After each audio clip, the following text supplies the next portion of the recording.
About 5 years ago I lived downtown in a major city in the US.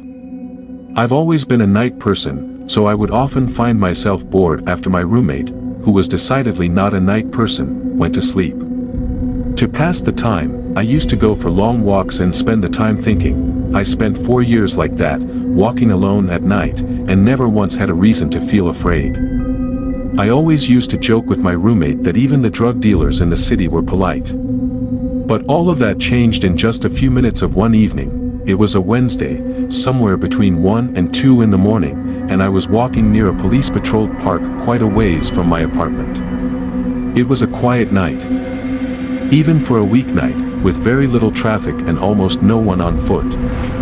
The park, as it was most nights, was completely empty.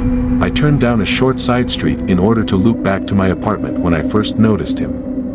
At the far end of the street, on my side, was the silhouette of a man, dancing. It was a strange dance, similar to a waltz, but he finished each box with an odd forward stride. I guess you could say he was dance-walking, headed straight for me. Deciding he was probably drunk, I stepped as close as I could to the road to give him the majority of the sidewalk to pass me by. The closer he got, the more I realized how gracefully he was moving. He was very tall and lanky, and wearing an old suit. He danced closer still, until I could make out his face. His eyes were open wide and wild, head tilted back slightly, looking off at the sky. His mouth was formed in a painfully wide cartoon of a smile. Between the eyes and the smile, I decided to cross the street before he danced any closer. I took my eyes off of him to cross the empty street. As I reached the other side, I glanced back, and then stopped dead in my tracks. He had stopped dancing and was standing with one foot in the street, perfectly parallel to me. He was facing me but still looking skyward, smile still wide on his lips. I was completely and utterly unnerved by this. I started walking again, but kept my eyes on the man. He didn't move. Once I had put about half a block between us, I turned away from him for a moment to watch the sidewalk in front of me. The street and sidewalk ahead of me were completely empty.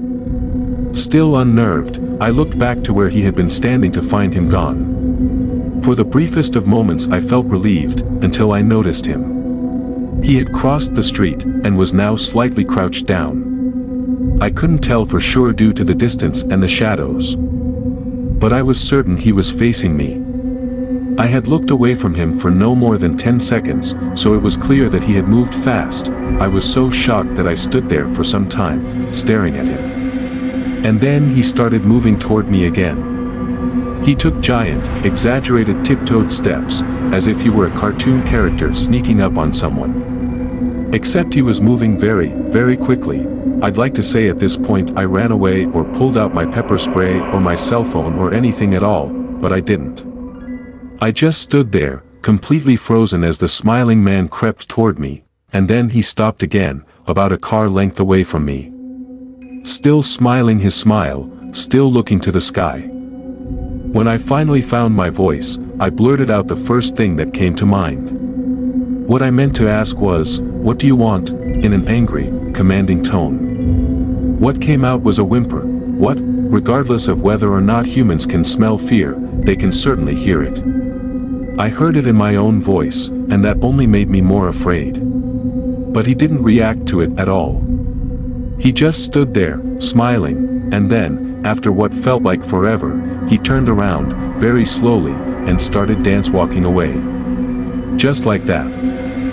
Not wanting to turn my back to him again, I just watched him go, until he was far enough away to almost be out of sight.